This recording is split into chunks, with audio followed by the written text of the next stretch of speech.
During the Cold War, the United States and the Soviet Union were at a constant feud.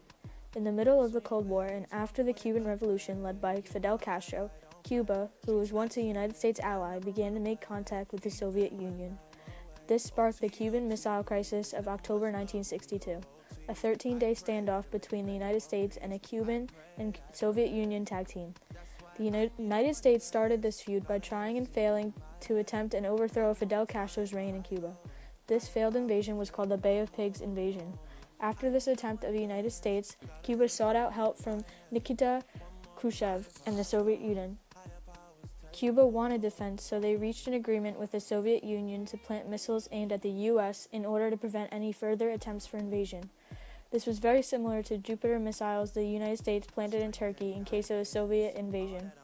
While this was going on, an American U-2 plane spotted the construction of the missiles in Cuba. Kennedy soon responded to the potential threat of these missiles with a naval quarantine of Cuba. The use of the word quarantine was basically an excuse and distinguished it from a blockade, which would suggest a state of war was beginning.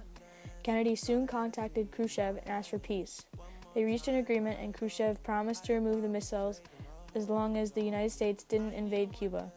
After the deal was made, Castro suggested to Khrushchev that he make a move, and Khrushchev changed his mind and asked the United States to remove the Jupiter missiles in Turkey. In the midst of a negotiation, Cuba shot down an American U-2 plane that was tracking the progress of the missiles placed by the Soviet Union. The United States then agreed to the first deal to avoid further issues with Cuba. The U.S. also informed the Soviets that the Jupiter missiles would soon be removed voluntarily. World War III was very close to happening due to miscommunication as both countries prepared for war. However, on October 27, 1962, the Cuban Missile Crisis ended and the two leaders finally made an agreement.